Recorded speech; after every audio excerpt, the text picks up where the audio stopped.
Welcome back to Upside Down. The hashtag is Upside Down and the WhatsApp number 0550-585832. And like we said, today is going to be full of entertainment. And we're going to go to another person who is very big in the entertainment scenes. She's amazing.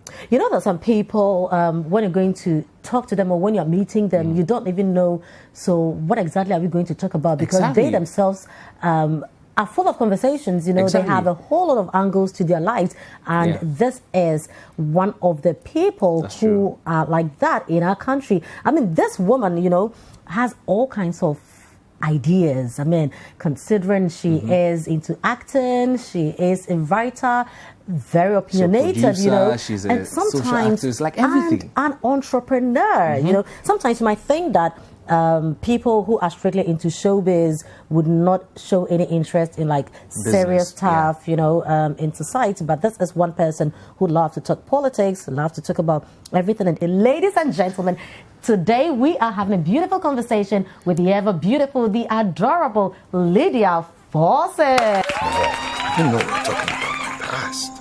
Besides, I never asked you about yours. And you're perfectly okay with not knowing anything about my past? You are my husband's lover. You have to tell me everything. And when I say that, I mean everything.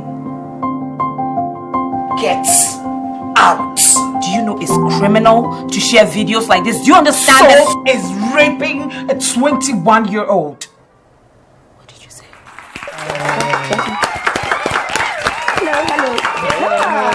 People you guys were describing. Wow, that's like, is that me? Is that all me that you're talking that's about? all you. Wow. Sometimes people write your CV for you and you don't know that you've achieved all these, but you have. So I was like, wow. Yes. Award winner. We can go on. The list is that's why I said that she's full of conversations, Wow, thank you guys. But, I just found out, that you've lived in the U.S., growing up in the U.S., and then you came back to Akosombo International, and then you went to Kumasi, and then you came back to Accra, and you are a Fanti. Yeah. So it looks like you've been all around. How has this shaped you? I think, when I try to explain the way I see life and the things I write about and speak on, people don't appreciate that, it's because of these things, growing up where I've been, the interactions. I grew up in a mission house, my father's a reverend, yes, my uncle was a chief, there's just so many experiences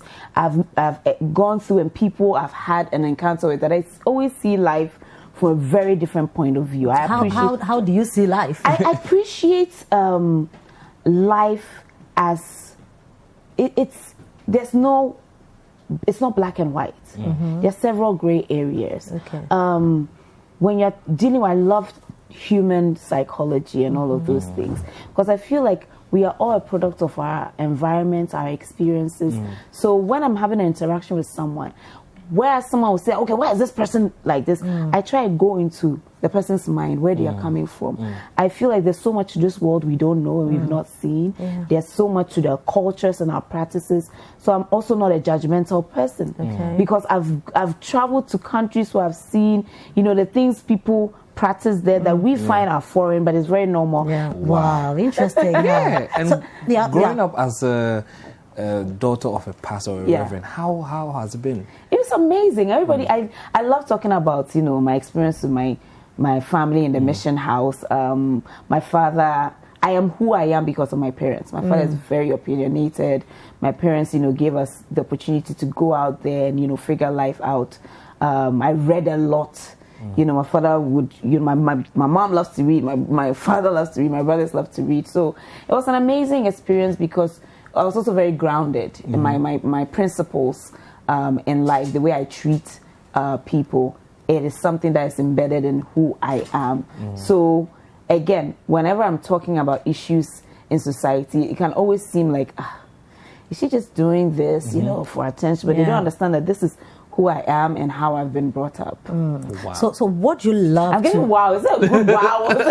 No, it's interesting, because sometimes we hear you talk, we read some of your stuff, and we don't know your background maybe pretty well, and so we kind of bring what we see out there and use that to judge who you are. But knowing where you're coming from, it all makes sense now. what are some of the things that you love to write about? What you love to speak about? I like to always look at a different angle. When someone commits a crime, for instance, when everybody is bashing the person for the crime, I want to understand the why. Like, why did you do it? Like, I'm the kind of person, if you're dating me and then you do something wrong, I'm like, let's have a conversation. You know, people don't like conversation. No, but why? Why did you do it? Yeah. You know, is this trauma from your childhood? You know? You try to do the whole just to understand. You know, so whenever I'm writing about anything, it's just for me trying to see an angle that everybody else. I always say that the world there's a left and there's a right, and there are people like us who keep the balance, and that's where I am. That I'm neither too far left or too far right. That's my thought process. What's your interest in politics? You know, it's not interest in politics. It's interest in humanity. I believe that we all need to be in a world where, and it's very idealistic of me, but I believe that we need to be in a world where everybody has the basics in life: food, shelter, water, you know, the basic amenities. So it's not even about politics. It is a desire for me, because I know what it's like to not have, and I know what it's like to have. You mentioned that you've seen how it is like to have and how it is like not to have. Now, when I look at where you are coming from, you know, starting life, you know, in the US, coming back to Akosobo International, going to St. Louis, and then to University of Ghana, and now you are a star. I don't see anywhere that you lack or you don't have anything. You know, when they're writing your story, they never write about the upcoming. You know, so everything you said is nice, but they don't write about the in between. So I grew up, you know, comfortable. My parents were never rich, but it was, you know, modest. My father's a reverend. You know, we're not making that much, but they did, you know, the best to provide. You know, America, of course, thanks to my father's schooling opportunity. So I got lucky in the things I was exposed to and had access to. But I also know what it's like to grow up in a mission house, and then it's summertime and everybody's going to, you know, France, and you can't afford to go to. And then after school life, my parents cannot take care of me forever. You know, I had to learn to take care of myself. And I had some really, you know, dark moments in my life where, like, even what I could not afford at some point, you know. Like what? And I was a hustler. And people, my friends around me always, like, look at me in awe, like, how do you do this? Because I would put people, you know, first. And you start a career where you, even though you finish university, you have a great... I always tell people that show business is amazing, but it's a sacrifice. And this is what I felt was my calling. But then it means not getting paid what I wanted to get paid, and making some poor choices as well with how you spend. And then you find yourself, you know, broke and you can't afford certain things, and you have to hit the reset, you know, button. So I know what it's like not to have, simply because of my upbringing, and maybe decisions I've also made in my life. So...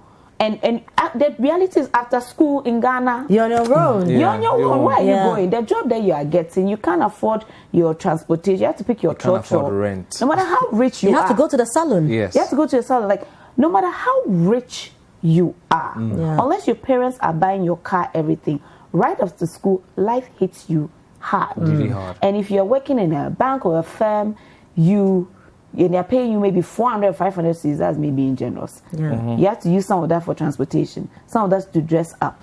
You know, sometimes food. rent. You want to chill with your friends. You know, it's hard for both young girls and boys. And then, how do you even move out of your parents' house? How do you afford your rent?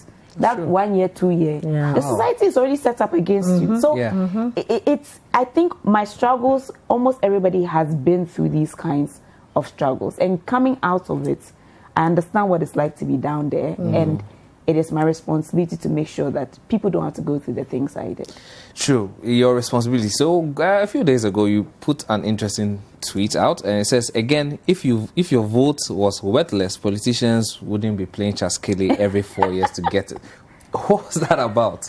You know, I sympathize, and I appreciate people's frustration about voting. Like, I mean, I don't want to vote, and they are the same and all of that. But you see, if politicians if your vote didn't have power, they would not do so much for it every 4 years.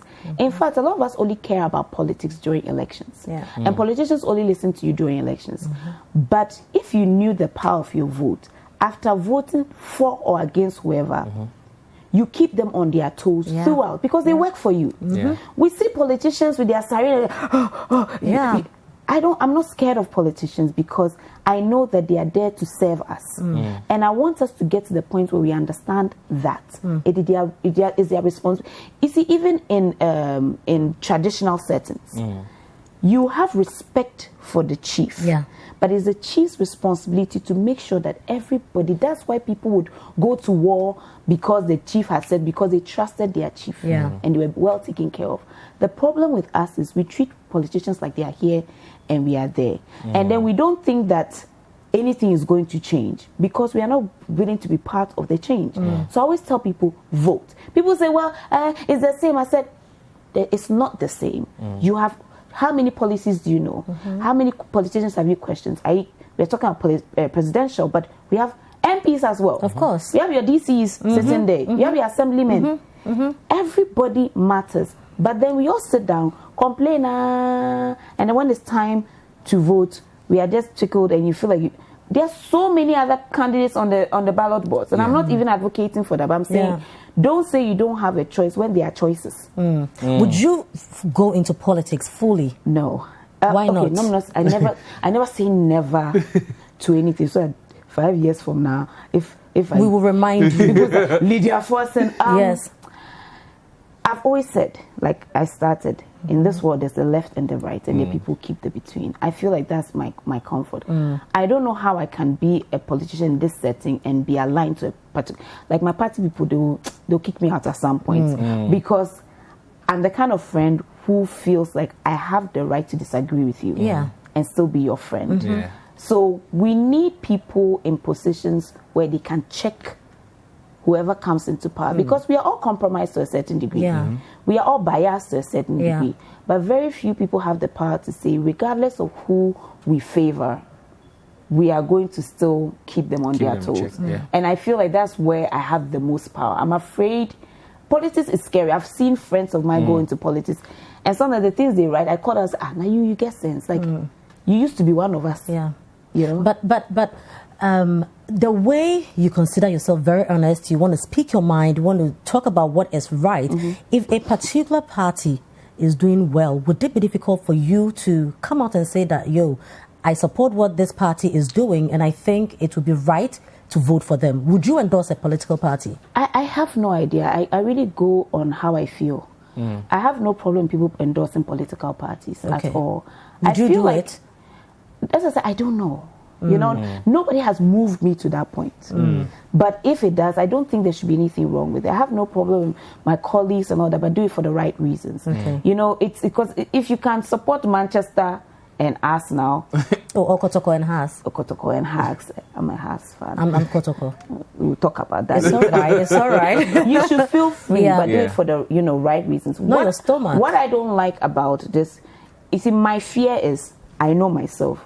I can endorse you, but I'm the same person that will bash you. Or I can change my mind. And I should be allowed to. Of course. So far, nobody has moved me to that point. But I think there's nothing wrong if you want to. If you're doing it for the right reasons, why not? So when we're collating the voters, then you registered. Did you go and register? Hey, Papa, even though I didn't understand the necessity, and again, I'm not a politician, I don't know the details. I did not understand why we needed to do this during this pandemic. I'm all about human life first, and it just didn't make any sense to me. But then my vote is my power, and so it's a sacrifice I had to make, even though it was dragging me to the well unwillingly. But I did. My entire family did. So have you always wanted to be an actress? I think to a certain degree, I've always wanted to be in show business. There's a video of me which we are still trying to look for. When I was 6 years old, I was a CNN reporter. My parents recorded. I loved, television. I loved writing. I feel like I wrote my first book when I was in class 1. It was a 5-page book, but no, congratulations. That's a great achievement. My teacher at the time, they put it in a paperback and everything. So I've always been fascinated by, arts. And I think it's also because growing up in a mission house, we moved around a lot. So it was just my brothers and I. So we had to find creative ways to, have fun. It was really just us. So we watched movies a lot, did a lot of, rapping and all of those things. Wow. So I always knew that I was drawn into the arts. So you started with Hotel St. James, and it's been one hit after the other, and today this is you sitting here. You've done amazing with Sparrow Productions and other international collabos that you have done. Currently, what is going on in our movie industry? So you know what? I predicted this thing probably about maybe 6 years ago. I said that, the industry is going to move to a point where the consumers are going to be very sophisticated, and we can no longer just give them anything. They are very judgmental about what they receive. And through that, we are going to force to structure. Yeah. And I think we are getting there. People always like to say, like, one thing I would never say is the industry is dead, because I'm still working. I'm still doing movie. Perfect Picture was trending on Netflix. It's beautiful. I watched it. Thank you so much. So amazing. And those are the things I like to, focus on. So the industry is going through a phase just like any other. The question is, are we prepared to adapt? Are we prepared to change? Because once upon a time, and I had a conversation with a blogger this morning about, people becoming famous on social media. And I said, I don't have a problem with that, because it is where the industry is at. We didn't have Instagram maybe 8-10 years ago, but that's where we are. So it's up to us to change with the times, or hold on to the past and go like, well, this is not how, Yeah. So like any other industry, you have your bad moments. It's a struggle, I will not lie. We still haven't gotten to the point where we need to, be appreciated the way we should. But I also believe that it's an opportunity with social media, with the world paying attention to Africa. It is a rare opportunity for us to get in there and, make the industry what it's supposed to be. Talking about adaptation, streaming services. I mean, our Ghana movie industry, we've seen Netflix, Nigeria. Hopefully soon will be Ghana. How are we prepared? How prepared are we for something like that? I think we're prepared, but the problem with, when you talk about maybe Netflix, Nigeria, and all of those things, all these countries have something we don't have, and it's support. See, when you're going into a market as a business person, you need to be sure there's a market that you can gain something from. Nigerians have an appreciation for the arts, and it's not. For us politicians, for instance, every year come and throw breadcrumbs at us. And then, because we are hustling. And I can understand why people will grab at this. There's no real respect. Nigeria has seen Nollywood as a way to sell their country. So they pump money. And it's not just government. Big companies pump money into Nollywood. In Ghana here, if I go and sit with a bank and I try and get this, they're looking at me like, of course. And that's when people tell me that, oh, you're too intelligent to be an actress. That in itself is a problem. Because you don't even understand what it means to get into characterization, read a script, method acting. You don't know any of those things. You don't know the intelligence that it requires. So we can get there if everybody's mind changes about what we do, from presenter to makeup artist to costume, to all of those things, crew members. We need to get to a point where people appreciate what we do. Because if we don't, it's hard for people to... Because if Netflix come to Ghana and see that we don't rate ourselves. Then what's the point? But if Netflix goes to Nigeria and then from the president to whoever, it's like, listen, these are our people. They're already taking care of their people. You have no choice but to play ball. But like you mentioned, have you guys organize yourselves properly? What is the status of Actors Guild now? So, although I believe organization is important, I feel like when it comes to us, we are the only people anybody ever asked that question.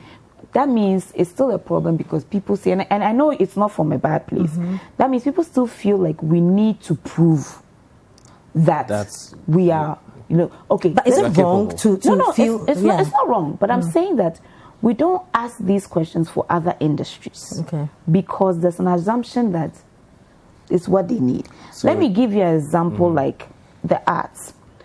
In our schools, when we are grading people, when you don't do well, they'll give you visual arts. When you go to in university, it's easier to get into the School of Performing Arts than it is to get into business school.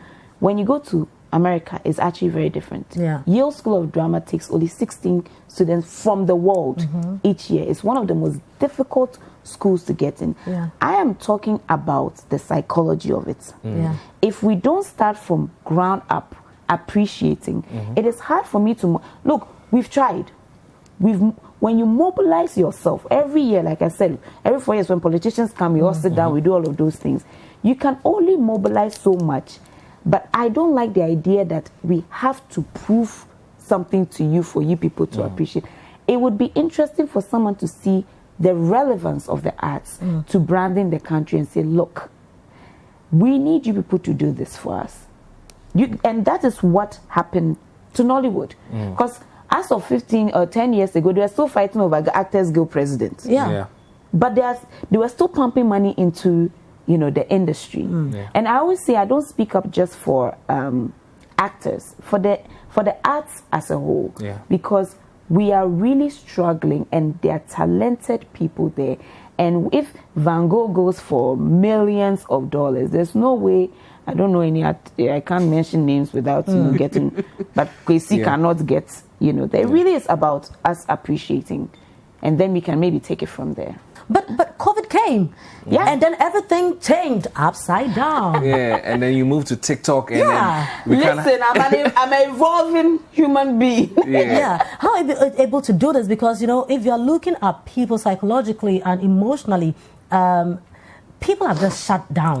People have just taken a back seat because they just don't know what else to do. Because COVID did not announce its presence. It did not want anybody. You wake up one day, no shows, no nothing. Don't talk to anybody. Don't greet anybody. How have you survived? And I hope if bloggers are watching this, they do not, I'm always careful of the entries. So I'm a very spiritual person. And you pray a lot? I pray, I meditate. In 2018, I put out a tweet that said the world is going through a shift. There's an awakening. There's something happening. I don't know what it is. And I just felt like, because as someone who desires for the world to change for the better, you kind of feel these energies.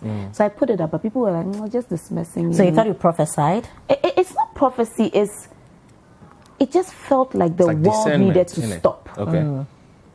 I feel like we're really losing ourselves as people.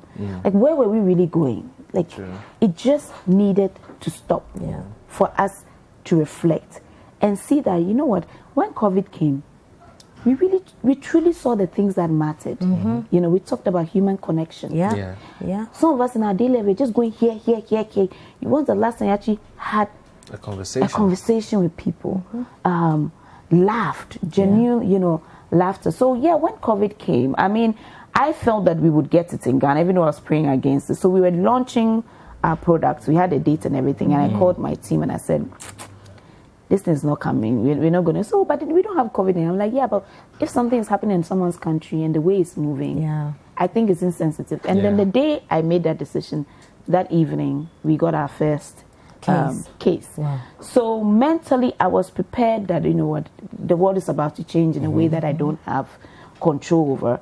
So I just said, let me appreciate where we are right now. One thing I love about you physically is your hair. I think this is so amazing, And so when I saw you with some products, I was like, oh, wow, So you brought some for me so that my hairline... You need it, man. You need it. Your Kwame Nkrumah needs this, Save the hairline. So I was like, wow, this is beautiful. So this is somebody who is growing her hair naturally, and she's been able to, bring out products, not just for her, but for other people who are also into natural hair and all that. I would love to keep natural hair, but it's so much work. I don't think I'll have the energy to do that. Don't worry. Frema, believe it. It's all in your mind. I believe it. You will. I believe it. I can. Yes, I can. So, Lydia, tell us about your product. I I am so amazed at the kind of things you do and how you even do it, different angles to your life, to yourself. Let's now veer into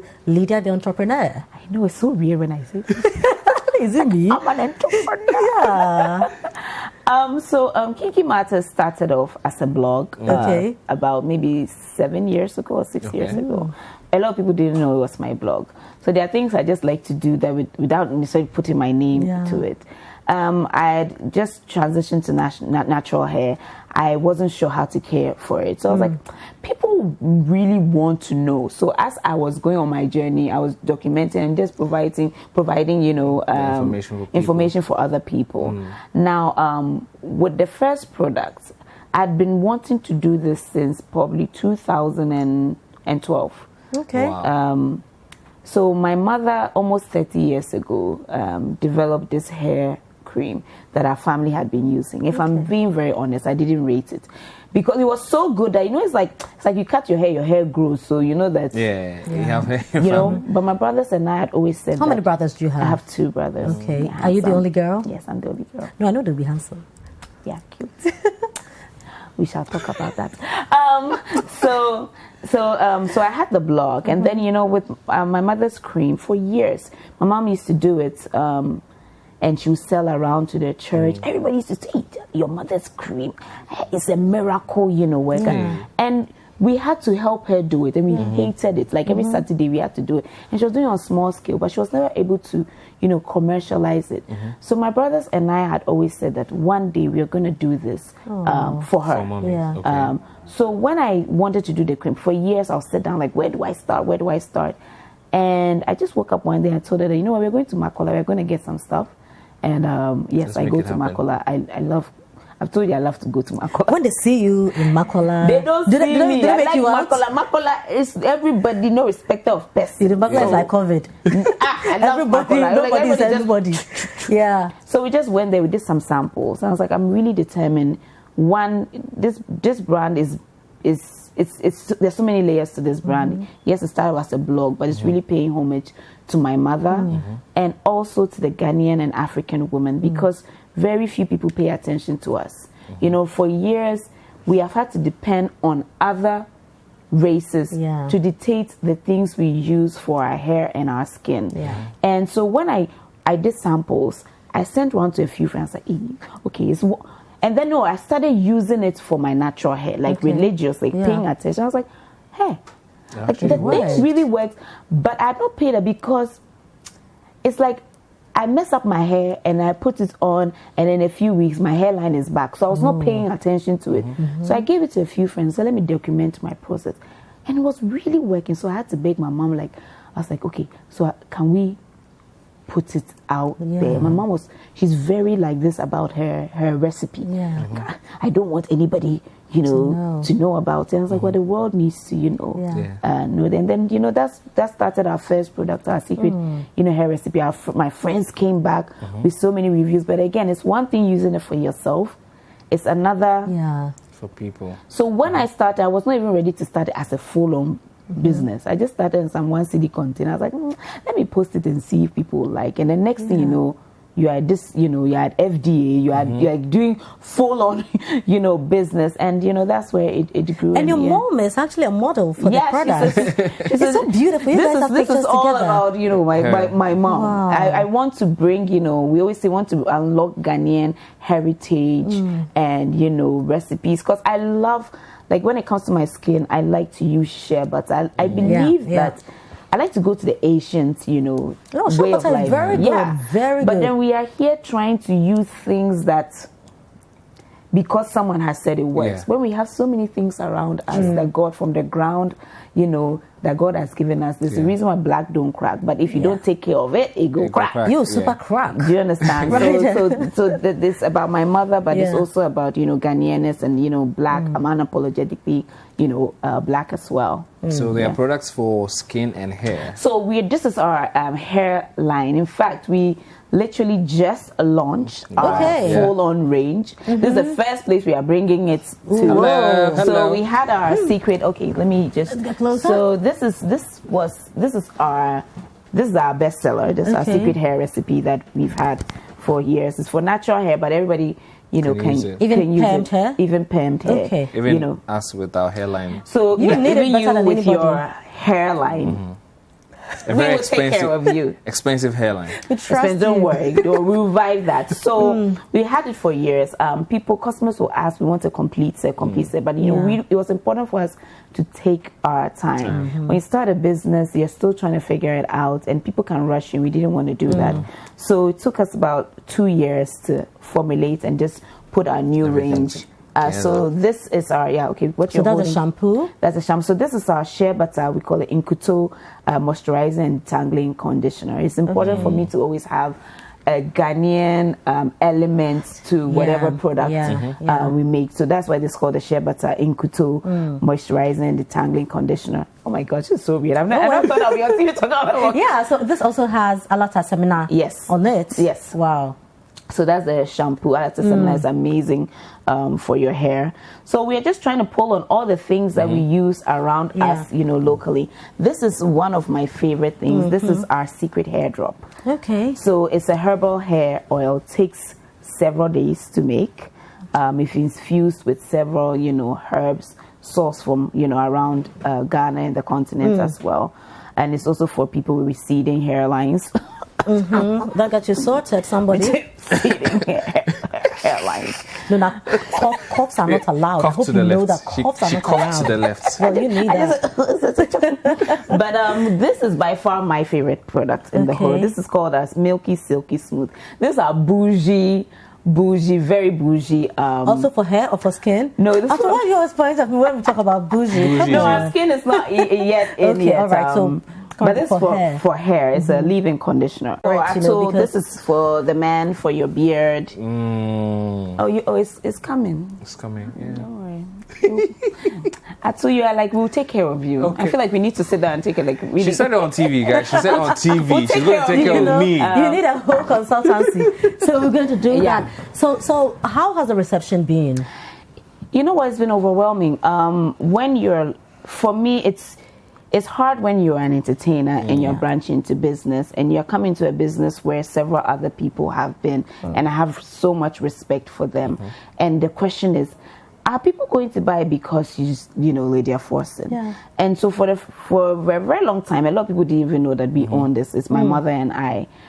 And so we wanted to see how people would respond. And we love the fact that we don't even ask our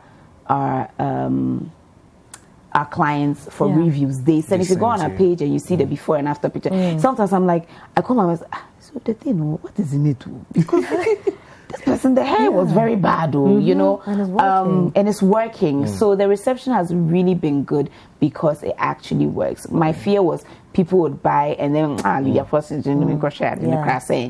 but it's, you know, it actually works. Quickly before you go, you know how life in quotes is pretty smooth and everything is on course for you, probably because you thought, you know, earlier about finding something else to do. It's not on course too. No, but at least you are not just sleeping at home. They've been on course. No, but it's not bad. I'm just messing with you. I know, you know, but you know how now there are some of your colleagues who are not doing anything because nobody anticipated COVID was coming. Nobody felt that, okay, there'll be a time that you can't even be working properly. There's no movie premiering. There's no event for me to go and perform at, you know. But you had something, you had started a business. Would you, you know, agree with people who think that as an entertainer, as somebody in showbiz, you need a side hustle? As a human being, you need side hustles. It's not just, because COVID came and it's not just the entertainment industry that was here. My anticipation is the reality is life happens. So it's not really, when people talk about entertainers having side jobs, I always tell people that, look, when you finish school and you're doing your national service and you see how much you are earning and you're on social media, you know, coming as celebrities, you're on the same boat. You never know when you're going to lose your job. You never know when, you know, you're going to get sick. You never know when life is going to come at you. So you always have to. So for me, this was not about, okay, I'm an entertainer, because if I'm being honest, for almost 17 years of my life, I've not received a monthly payment. I've been an actress and a brand, and there are good and bad days. Sometimes you get a really good deal, and then for the next 6 months, you don't. You have to have the mind to manage, that. And that has taught us. I think entertainers are actually in a better position because we understand what it's like not to have, and the rainy days. So it's really important for everybody to always look for the next. As a celebrity, I know that one day, in fact, every day someone new comes, so are you going to sit down and go like, I'm going to be the queen for the rest of, or prepare for the next, place to conquer? So it's important that you always have something, or you're always prepared for, things to just go south. So are you dating? You heard me. Oh boy.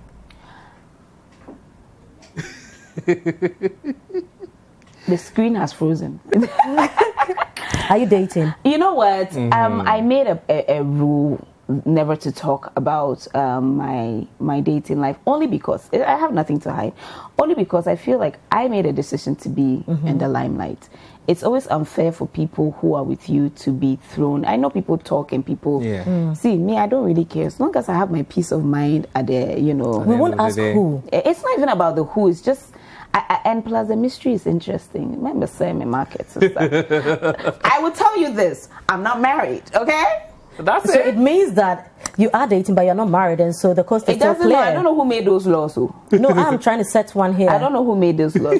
But so Kinky Matters, she get Kinky Matters, and then support a girl's business, like I buy a house, and then I can, buy cars and stuff like that. So, don't you have anybody to buy you a car? Honey, I buy my own. That song gives me, I'll take. That's not hypocrite. But some of us, we have to sell cream, we'll patronize your sister's business. Sell the cream and put the in boxes. But no, we believe we'll get absolutely. Oh, what won't God do? Anything, God is able to do anything. Lydia Forson, you are amazing. You are a star. You are a celebrity. Thank you. And we are glad to be celebrating you today. And well done in everything that you have achieved. So and we are very proud about Kinky Matters. Yes, because we'll try it. I love Citi. So how can people get in touch? Your socials? How can you can go to www.kinkymatters.com. What to do this like the thing they do on TV. So you can call us. Contact us. Hey, edit that part. Contact us at Kinky Matters.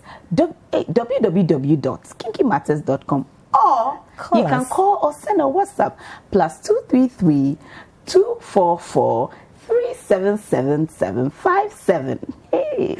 All right, Lydia, thank you very much. Now, you are a superstar, and we are glad that you were able to come today. Ladies and gentlemen, this has been Upside Down. Our guest was Lydia Forson, and earlier we also had the DWP crew right here with us. My name is Frema Adunyame. And my name is Kwamina. Catch you same time next week.